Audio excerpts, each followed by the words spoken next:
Hi, everybody. So I've been getting a lot of requests to do more anti-natalist content, and I just changed my other channel back to the anti-natalist informant, and I'm going to be doing more anti-natalist content because that's apparently what people want to hear. So now I'm going to be reviewing this video by Lily Rose and Allie Beth Stuckey.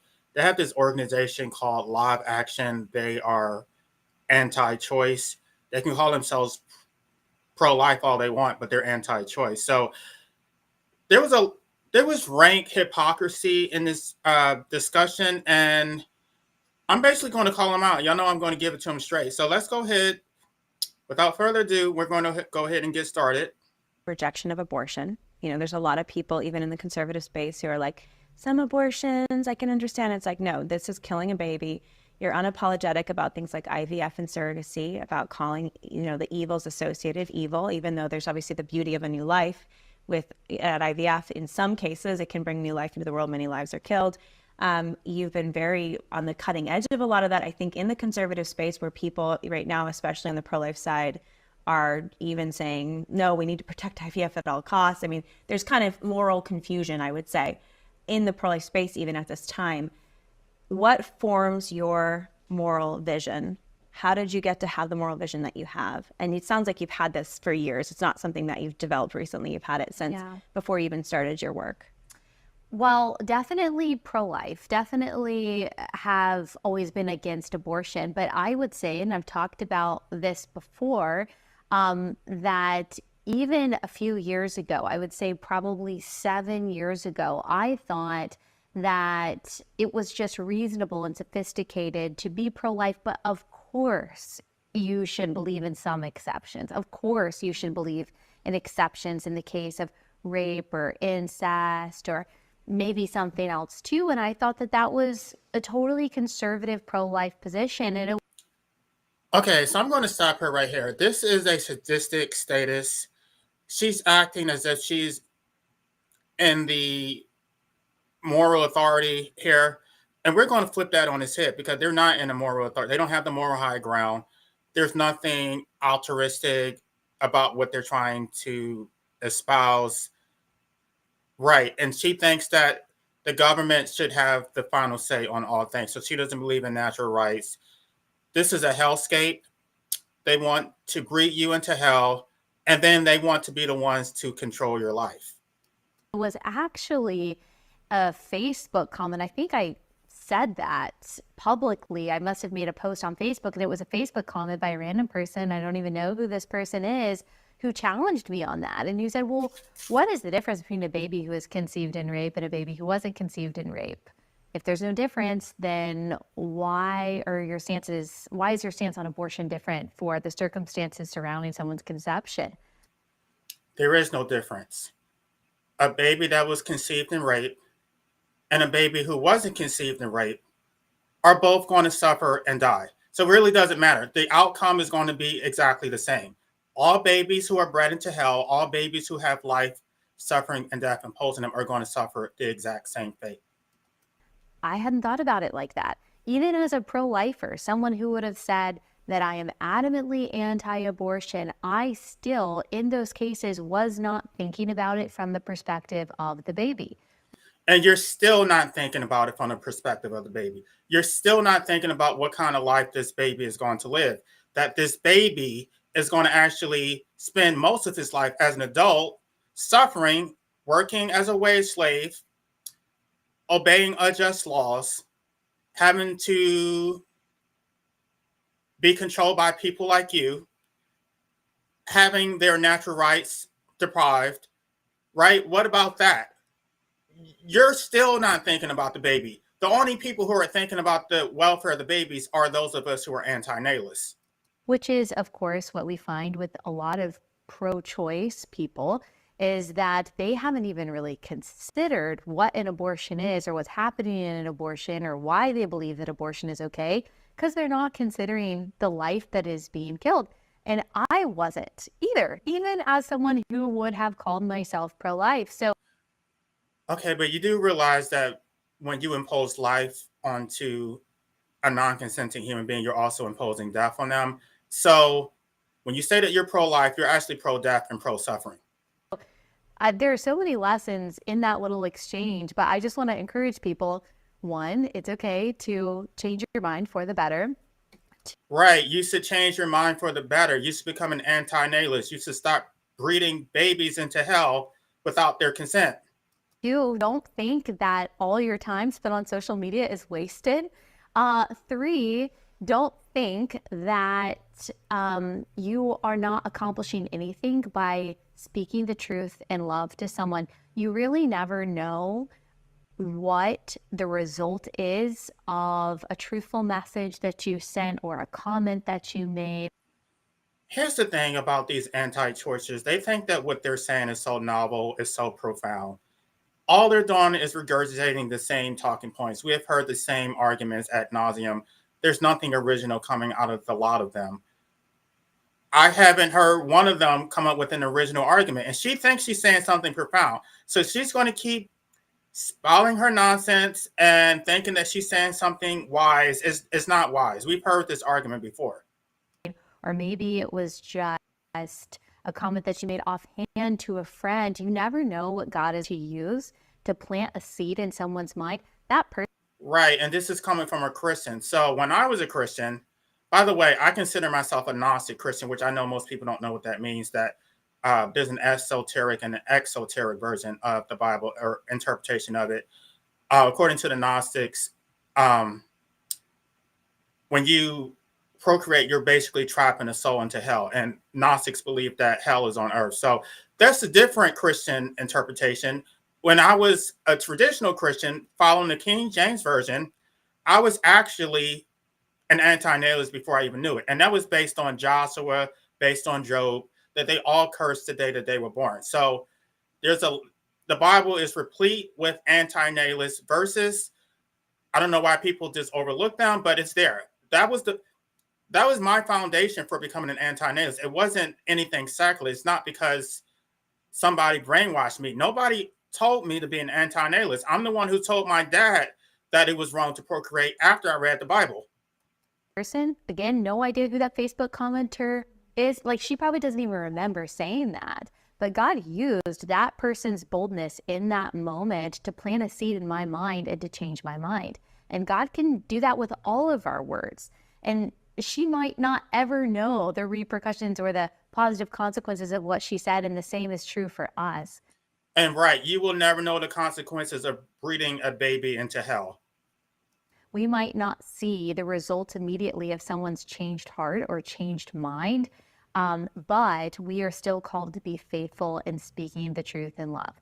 So I know that was like a winding way to answer your question, but I just want to encourage people that it's not like I have always been perfectly pro-life, even for as long.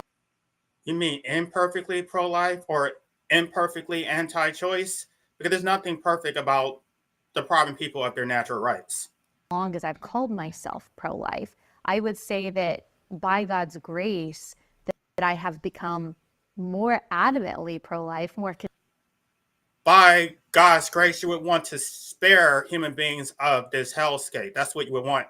And you would want that. I mean, to the extent that you believe that hell is a literal place and an afterlife, then you would want to spare them of that too. But why would you breed a child into this realm when there's a good possibility that they're going to go to an afterlife, which is less than desirable? So what does it say? That narrow is the gate to the kingdom of God, few will find it. So even according to the Bible, most people are going to hell. Yet you Christians continue breeding human beings into hell. And basically you try to save them from a hell that you put them in. You think you're going to give them salvation. That's like throwing someone into a burning building and then you put out the fire. No, you created the whole situation. Gosh, these people are so backwards. They don't have any they don't have any original thoughts is what it is. And they're not able to see past their own bullshit. They can't see the forest for the trees. Consistently pro-life and anti-abortion, and that includes what I think about IVF and surrogacy, which I just hadn't thought about until a few years ago. I just hadn't thought about it. And then I was getting so many questions from my audience What do you think about IVF? What do you think about surrogacy? What do you think about hormonal birth control? I had loose thoughts on it, but like a lot of people, especially evangelicals, I just thought, well, if it's a way for people to have a baby, we love babies, we love life. Isn't it such a noble desire to want to have kids? And gosh, it would be so. There's absolutely nothing noble about breeding a child into hell. It's the most, what is the word?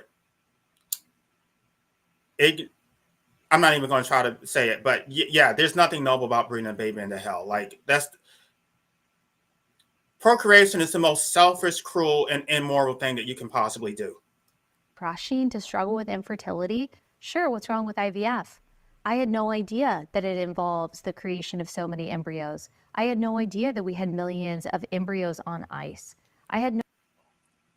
But from a scientific perspective, life doesn't start with fertilization. It actually starts prior to that. So prior to that egg and that sperm meeting, you were actually alive as a cell, as an egg, as a sperm. So, right, the only thing you did was made the egg and the sperm sentient. Now that sperm and that egg can actually develop into a human being and become sentient and actually experience suffering and death, a sentient death, right? Because of course a cell can die, but that's not morally relevant.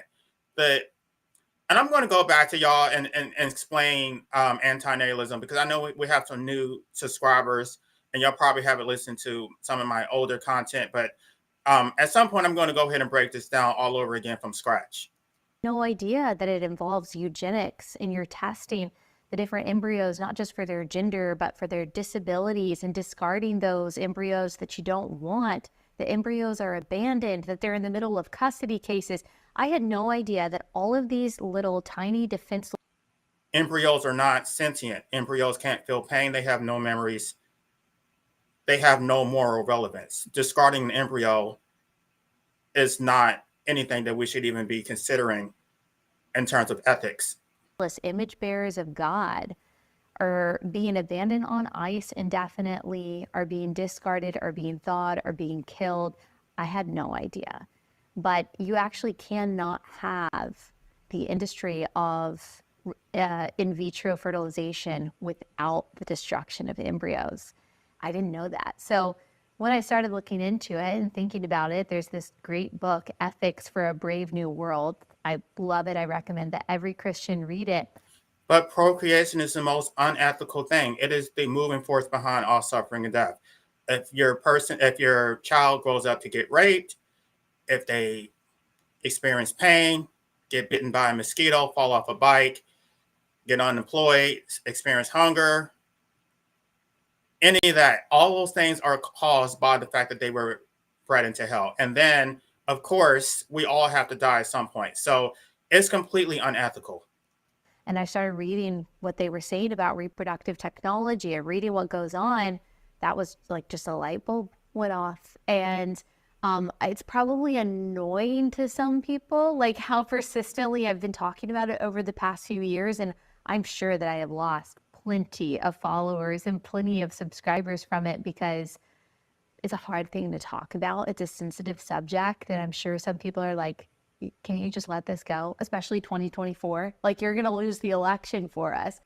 I just can't. And people's minds can change. People's minds can change on this, because just like with abortion, so many people don't look at it from the perspective of the embryo, from the perspective of the baby. Right. And I do think about the embryo. I think about the fact that I would support abortion. I'm not just pro-choice. I'm actually pro-abortion. I think that life should be avoided by any means necessary, including abortion. But I think that if you have gotten pregnant accidentally, then you have a moral duty to terminate that pregnancy in order to avoid future harm. When it comes to surrogacy and all kinds of reproductive technology. And if we want to be consistent about upholding the dignity of babies from the point of conception, then we have to consider that when it comes to reproductive technology too. There's some people that say, well, there's a way to do it super narrow, where you only do one embryo at a time, create one embryo at a time, implant the embryo. Then if embryo doesn't take or whatever, do it again. Yes, miscarriage happens naturally. So if you miscarry the embryo, it's not like, it's not that much of a violation of the natural order. Now, I've seen studies that say that if you do it that way, for the average infertile couple, if they had not done IVF at all, the success rate would be the same. Meaning if they have unexplained infertility, they've had it for a few years and they just continue to try naturally, the rate of success for both of these methods are similar or the same. And she's going to completely gloss over this argument with a non sequitur. First of all, when you impose life on someone, we all have to die at some point. But aside from that, if you just want to stick to the so-called baby, right? All these women are getting pregnant and they're having multiple miscarriages. How is that not murder, right? That was a choice. You took that risk, and when you expound on that, you're taking that same risk when you create a child in general, because that child is going to have to suffer and die at some point. So it's much more ethical for the suffering to be shortcut, right? That fetus, well, and I'm not going to say fetus, that embryo. I don't want y'all to get all triggered. That embryo does not have any sentience. So that is the only moral relevance. When they talk about the heartbeat is not what determines whether it's ethical or unethical. It only becomes morally relevant at the point of sentience. If it's not sentient, then it's completely fair game.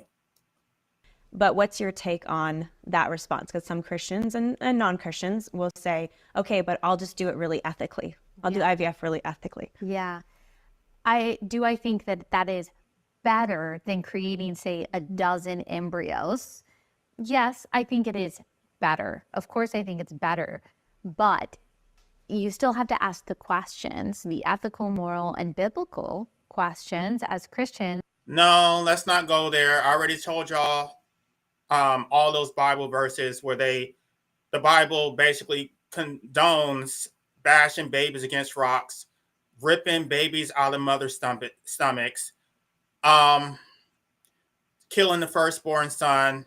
The Bible, not only does the Bible condone abortion, it actually condones infanticide. Of what happens when we take conception outside of its intended context, which is in the context of love, in the context of sex between a husband and a wife. Whenever technology takes us, this is a phrase we say a lot on Relatable, whenever technology takes us from what is natural to what is possible, we have to ask, is this moral? Sometimes it is. Not all technology is bad, but when you're talking about creating life, and creating life outside of its intended context, there are just going to be a lot of consequences, a lot of questions that we have to ask. And I think, too, I know that people get really frustrated. For some reason, I don't totally understand it, but I've noticed a lot of frustration for couples who tragically struggle with infertility and are justifying IVF because of that. When someone brings up adoption, they get extremely defensive and extremely angry about that. And I don't want it to seem like I'm insensitive, but I do think that we need to point out that there are many, many children who have already been created, who need homes and who need your love, who you would be a wonderful parent to. So rather than risking it all, getting into this ethically. But that argument applies to anyone who has a child, right? It would be preferable for them to adopt instead of breeding a child into hell, but they don't want to do that. And neither of these two women have adopted. So they all wanted their own biological mini-me's. At best, very questionable situation with creating embryos. And by the way, even with just creating one embryo, I still think there are very few doctors, first of all, who will even do that because they want to test all the embryos to make sure that they're going to have a high chance of taking. So anyway, but rather than wading into that ethically questionable situation, why not choose a objectively redemptive option? The option is reflected in the gospel. The option that we see through scripture that we have been, as Gentiles, adopted by God through Christ. And like, if we have the opportunity to reflect that versus going this very morally, again, at best questionable route, then I think that is the best choice to take? I think it's a mentality shift that's needed too when it comes to kids. And again, I understand too, this can be so sensitive. Here I am, I'm pregnant. I'm very blessed that, you have your children. I'm blessed with children. This is not something. Right. So she's blessed, but her children are cursed. So her blessing comes at the child's expense. We can never take for granted. It is pure privilege to get to parent and to be Yes. biological or spiritual or adoptive parents of any kind. But I think in our society, there's this sort of on-demand mentality where you want to be a parent, you're entitled to pursue it to whatever ends you can, provided you have the money and the means to see if you can achieve that goal that you have, as opposed to being a parent is about the child. And so in the case, No, but it's not about the child. It's about what you want. The child does not exist. The child did not will himself into existence. You willed that child into existence. So you did not do your child a favor by breeding him into existence. of adoption, especially adopting a child that's not a newborn, you're talking about a baby that maybe has trauma or issues from the way they were raised, but they're in the foster system and they're up for adoption. There are these children, these are many times tough cases. The focus there is serving that child and sacrificing for that child. It's not a sacrifice. The child is actually sacrificing you. And she's actually going to make this argument for me. So I'm not even going to lay it out for you. And that's a different calculus, I think, for a lot of the modern mindset, even in the Christian world, than we're used to. Because it's like, I want a baby. I have this dream of this, of this baby, and not necessarily I'm ready to sacrifice for a baby that's not even biologically mine. Yeah. And IVF, and this is not my. Okay, that actually would be a sacrifice. If you're trying to benefit a child that isn't yours, that would be a sacrifice. But when you provide for your own children, that's not a sacrifice. You're doing it for purely selfish reasons. You're doing it to further your progeny, to further your bloodline, to have a child to give you validation, social validation. Yeah, you basically for your own mortality. So you're going to live through your progeny, and you're getting something out of that. Now, conversely, if you adopt, I would say that's a sacrifice. You're doing that for altruistic reasons, I would hope. You're getting something out of it still. You're getting the joy of raising a child, but it's not purely selfish like it is when you have your own biological child. Original phrasing, I think it was maybe Katie Faust who said this originally, but IVF and really a lot of forms of reproductive technology, you're asking the child, you're asking the baby to sacrifice on your behalf. Right. And that's exactly what these breeders are doing. They're expecting us to sacrifice that we were brought into existence. We're in a state of non-existence, right? At least in a state of non-sentient existence. And then they fertilize the egg with the sperm. So then you brought us into sentient existence at our expense. Now we have to be wage slaves. Now we have to obey unjust laws. You unjustly enrich yourself of happiness at our expense. And that is cruel, immoral, and selfish. With IVF, even when you're doing the more ethically route of just creating one embryo, the rate of attrition is high. The chances of that embryo thawing, not making it to transfer, is really. Right. So you want to get into science. Even Christians, a lot of Christians were against masturbation because they believed that life was even before conception, that if you masturbated and you wasted your semen, then that was a sin. So, I don't know if they still believe that, but a lot of priests did not practice maybe they did in secret, but they weren't supposed to. Really high. So that's not even talking about what happens after the embryo is in the womb and whether or not it's going to implant. Like the process of going to the lab to the womb is very risky. And you are asking that defenseless child without, their consent, saying, I want you to make that risky, possibly deadly journey. This is rank hypocrisy. You want to, she actually sat there and used the word consent. Did any of us consent to this? And you're taking that risk on our behalf? I didn't have to make the argument. She literally laid it out for me. This is a case for anti-natalism. This is not a case for anti-choice. Because I think I am justified based on my desire to have a child. They all think they're justified based on their desire to have a child. they think that they're entitled because they see children as property. They see children as extensions of themselves, not autonomous human beings. And again, the desire to have a child is a beautiful, understandable desire. And both of us have a lot of compassion for the pain of infertility, but no pain justifies asking a child to make that kind of sacrifice on. No amount of pain justifies a parent expecting a child to make that type of sacrifice. Point blank, period. You should not procreate. You are imposing life onto a non-consenting human being. Behalf of our desires.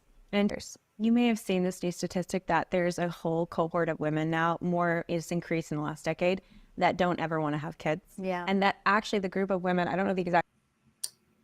I actually wanted to skip past this part. I'm trying to remember statistic, but the group of women who never want to have kids is bigger than the group of men that never want to have kids. Yeah, it's for it. But all the videos that I've seen are all about what is easiest for me, what feels good for me, what can I consume, how much burden beyond, what I desire, whatever feels good in the moment, whatever that worships the little g god of self.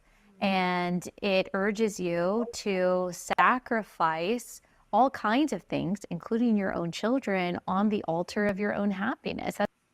But that's exactly what they're doing. They're sacrificing their own children for their own happiness. What part of that don't you understand? That's what the God of self does. The God of self is very cruel. The God of self, it is cruel, which is why they shouldn't procreate. Says, you must worship me. You must serve me at all costs.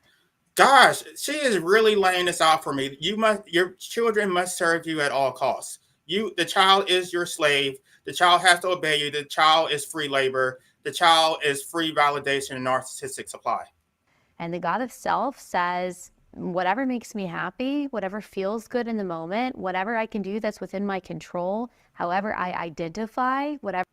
Right, whatever feels good in the moment. In the moment you wanted a baby, you thought you were creating an infant. You never thought about the fact that you were creating a complete human being who would have to navigate through life and spend most of his or her life as an adult.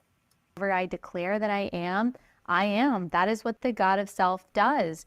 And when you have an entire industry, a self-love, self-help industry that tells self-help. So I mean, my gosh, she is really laying it out for me. This is self-aggrandizing. Good Lord. You use self-help. I guess she's talking about IVF, but anytime you have sex without protection, contraception, then you are engaging in self-help. You are unjustly enriching yourself of a human being at the expense of that child. Tells you the only way to be happy and the only way to find fulfillment is to perpetually do what you want to do. The only way to be happy is to breed a child into hell, and they don't care. In any given moment, no matter who you cut out of your life, no matter what commitments you forego, no matter what sacrifices you avoid, just do what you want to do in any given moment. An industry that worships and profits from the God of self, then yeah, you're going to get a lot of women who think that they're sticking it to the patriarchy by saying, no, I'm going to do what I want to do, which means I never want to be inconvenienced. I never want to be burdened beyond, what I desire. And I think Okay, to the extent that they actually are being selfish by not procreating, I would rather them be selfish and acknowledge that than to breed a baby into hell and neglect them, because that's what most of them do. TikToks and the videos that I've seen justifying it or trying to tell us, Chelsea Handler is one of these people who does this. She always makes videos. I'm like, who are you trying to convince, Chelsea? But videos about how awesome it is to be child free, they say, and it's all about, again, not everyone, but a lot of these videos, it's like all about consumption. Or Seth Rogen. No, breeding is all about consumption. You're consuming all these resources for you and your family. You're not contributing to society because all of your time, your resources are going towards your family. So those of us who are childless, we actually sacrifice more. We're actually paying for your children to go to school. We're subsidizing your gluttonous lifestyle. Literally, I'm gonna consume pot on Saturday mornings and watch TV. TV. Awesome, dude. And I'm kid free, and I'm super happy. Yeah, it's all about consumption. It's a sad way to live. Yeah, it's really all about Who has the greater footprint, Chelsea Handler or these two breeders? I guarantee their footprint is much greater than Chelsea Handler. And if she wants to go around smoking pot, getting drunk, and enjoying her life, fine. Because there are plenty of people who know that they want to do that, but they'll have children anyway. I mean, not to sit up here and disparage no, I'm not going to talk about my parents. People don't like when I do that, but you guys have your own experiences. You know what I'm talking about. They want to drop you off at anybody's house who's willing to accept you so they can go to the club and shake their damn ass. So you're left alone in somebody's house. You don't even know. They'll drop you off anywhere. They don't give a shit about your safety. Especially when they have children when they're young, right? Yeah, I can't count how many houses I was dropped off at so that my mom could go to the club and shake her ass. Like selfishness. I can drink as much as I want. I can be hungover as long as I'm, again, not speaking to every single person and all their justifications for it, but all the videos that I've seen are all about what is easiest for me, what feels good for me, what can I consume, how much money I can make, how many vacations I can Do you go think on. part of it is connected though too to social media in general and just media consumption in general? Because it's desensitizing us. It's making us like zombies. And so instead of us experiencing the real world and the joy. By the way, I posted that link, so if any of y'all want to come up later, y'all can. There's the link. The true human joy that comes from relationships with other people in the real world. Gosh, they just make all these assumptions that people enjoy relationships. Some of us are schizoid. Some of us are introverts. We don't actually enjoy being around people all the time. Some of us actually enjoy alone time. I personally enjoy spending time with cats. So you can't make your blanket statement apply to everybody. We're constantly getting dopamine hits and we're training ourselves to want something more superficial. And so that also connects back to why less people today in today's social media saturated world are less interested in human relationships. I think there's, especially with children. Yeah, gosh, there's so much there. I think that's a really good point. I think one, things become a contagion on social media too. So when things start going viral and things are cool and you see all of these people on TikTok or Instagram saying this, you're like, yeah, that looks cool. Then the message spreads, goes viral, whatever. I think that there is an element of being exhausted by everything that we see and hear on social media that we feel like we don't have the capacity to care for another individual because we are constantly feel the pressure to have empathy for every single person on earth.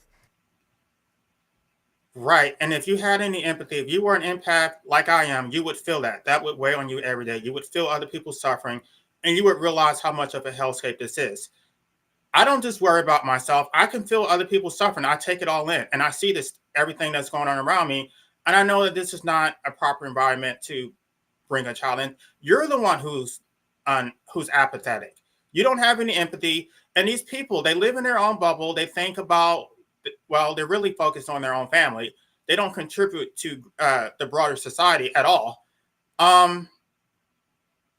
It's impossible to be empathetic, especially when you have children. Now you're not a giver. Now you are a taker. Now everything is about you. You're consuming resources for you and your unfortunate children. And every single thing they're going through, every single conflict in the world is at our fingertips and on our shoulders. And we don't have the capacity actually to care about all of those things. You don't, and that's why you should not impose life onto your children. You don't have the capacity. You don't even have the capacity to care about your own child suffering. There's nothing you can do about it. Maybe you can provide some emotional support, but you can't actually protect your child. There's nothing you can do for your child. You're throwing your child to the lion's den, and then your child is going to have to fend for himself. Even if you are wealthy, it doesn't matter. Your child is going to suffer and die. We all suffer the exact same fate. I think it stresses our nervous system. We have to care about some of them, but really only God has the capacity to see all things. And this is what my dad told me before. Well, not just before he died. He said this several times, that this life doesn't matter because The goal is for us to get to heaven, and then God's going to take care of everything. So we don't. I mean, it's basically you're just throwing. What is the expression? Uh, Something about the will, like God take the wheel. You're basically just driving on autopilot, letting God take care of it. That is completely ignorant. That is completely irresponsible. You impose life on that stuff. It is your responsibility to protect your child. Don't put that on God. That is your responsibility.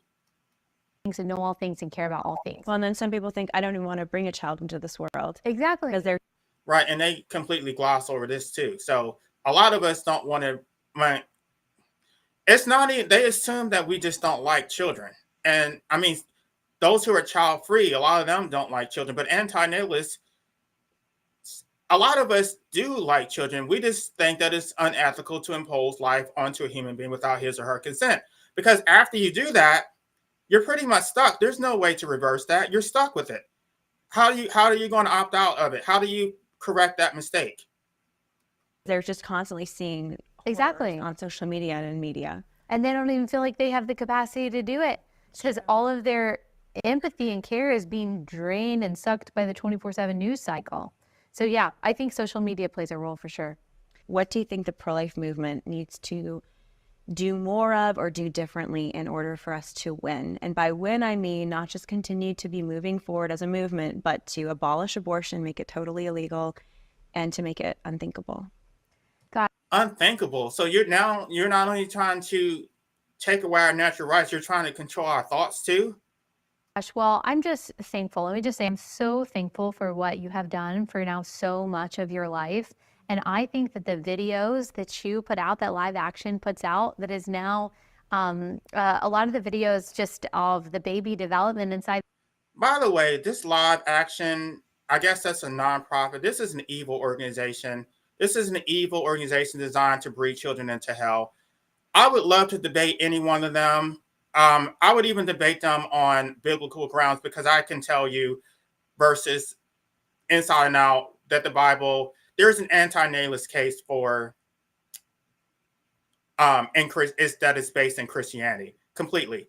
I've talked to you guys about it before. I can bring back those verses again. Inside the womb. I know we're in schools across the country because of live action. And what I find is that a lot of people who say that they're adamantly pro-abortion, they could not tell you what happens in an abortion when you I can tell you what happens in abortion. When I was about 11 years old and I was at church, they forced us to watch abortions, right? And I guess my thought, they had this kind of metal tongue that they put inside that. I mean, I thought that looked painful, but the other, okay, they were trying to appeal to my emotions, but even as 11 years old, it didn't work. They showed the baby or the y'all got me saying using the wrong verbiage. They showed the fetus squirming around on the ground, and then they killed it. It didn't change my thought process. I was still stuck on the fact that they put that big old tongue inside of her vagina. I thought that looked painful. And besides that, I just went on about my business and got some ice cream. you tell them what happens in an abortion, they say that you're lying, but they don't have an alternative. You know, they don't have an alternative to what you're saying. They could actually just go on the Planned Parenthood site and read between the lines and find that out. But most people don't want to because it's very inconvenient. And even It doesn't matter. I mean, so to the extent that what you're saying is actually true, those people are not getting abortions, so it doesn't apply to them. They are minding their business, which is exactly what you should do. though I know the polls say what they say, I know that we've seen several measures across the country in different states that have unfortunately gone the way of the abortion lobby. But I get messages every day and I see the fruit of what you do every day of young people saying, I never thought about it like that. I did. Right. They think that what they're saying is so profound. We've all heard their arguments ad nauseum. There's nothing original about the trite that is coming out of their mouths. Not know that. Wow, I can't support my position anymore of being pro-choice, of being pro-abortion. So I think continuing, as hard as it is to hear, talking about what Okay, I'm going to say I'm pro-abortion. I'm not pro-choice. I'm pro-abortion. I mean, you think I'm going to run from that label? I accept it. I am pro-abortion. exactly abortion is and what the abortion logic is and why it necessarily informs what we think about exceptions, what we think about IVF, what we think about surrogacy. I think that we really all need to get on the same page there. And we need to do everything that we can to make sure that our elected officials are on the same page. I mean, that's always. These are sadistic status. So they don't believe in trying to sway you to appeal to your sense of logic. No, they're going to use the government to take away your rights through threat of physical force. So basically, if you don't obey, if you don't live according to their moral standards, they're going to have you thrown in a cage. They're going to institute violence against you and force their will upon you through government action. Always been the case. I think the commentary class has been far ahead of the GOP. We got to pull them along. I mean, I think that happened for many, many decades before Roe v. Wade was overturned. Allie for press secretary. Oh my goodness, what a difficult. Right, they got Roe v. Wade overturned, and they're still wanting. Like, what more do you want? What a difficult job. I know, I don't wish that on you, actually. Yeah, it depends on who it is. Only if the person is under the age of 75. Which is not going to happen. Not anytime soon. At least for the few But yeah, we need to make sure that our elected officials know why we are pro-life. Not just that we are We know why you're pro-life. Everybody knows why you're pro-life. There is nothing novel about what you're saying. Pro-life. Why are we pro-life? And this. Right, because you think that abortion is murder. You think we don't know that? We know exactly what you think. This has to inform what you say, and we can pull people along. And everyone has their different places in the pro-life movement, but there's got to be people over here that are shifting the Overton window. There's got to be people over here who stake their ground and say no. Not just no to abortion sometimes, but no to abortion all the time. No to... I say no to procreation all the time. No exceptions. All of the questionable things happening in reproductive technology because those babies' lives really matter. They don't matter. If they matter, you wouldn't be imposing life on them in the first place. You don't care about the life of suffering that they're going to have to experience. You don't care about the fact that they're going to have to die. And so I don't know that I'm one to give advice because I think so many organizations are already doing such a great job. And we just have to continue to speak the truth in love as loudly and persistently as we can. And I know that it's, people say that it's not popular in an election year, but I would love to win elections. Of course I would, but I, can't compromise because of one election. I mean, Roe v. Wade, it took 50 years. I'm looking at the long game. How are you compromised? It has absolutely nothing to do with you. You have no stake in someone else's child. I mean, I don't believe that children are property. I believe that children belong to the community. So to the extent that you belong to a local community and you have some type of connection or relationship with these people, fine.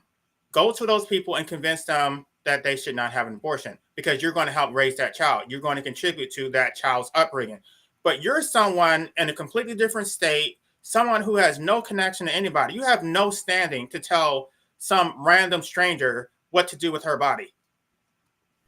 So it's much more than 2024. We're looking at the next 100 years. And if you win an election by compromising your principles, have you won? Yeah. Did you win? Amen.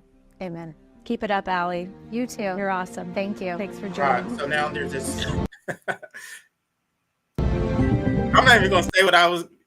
Yeah, they're basically just bumping titties against each other at this point. They're just stroking each other's ego. You go, girl. Like, you didn't say anything profound. Like, this was a complete waste of time.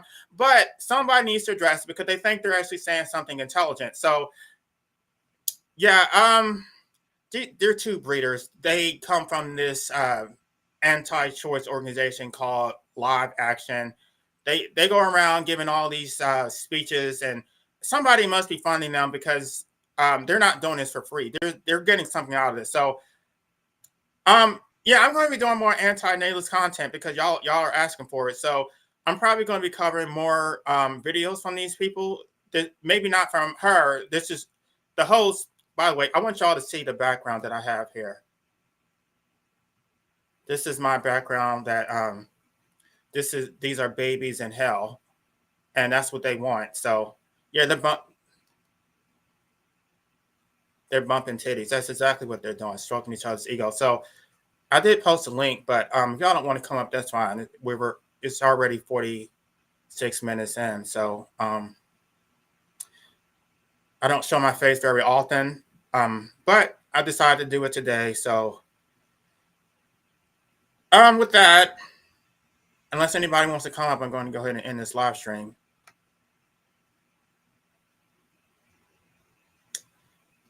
Yeah, this is a problem. I just can't believe that nobody's actually challenging that whole narrative. They think this is so self-evident that nobody can actually present a counter argument to their assumed superior morality. That no,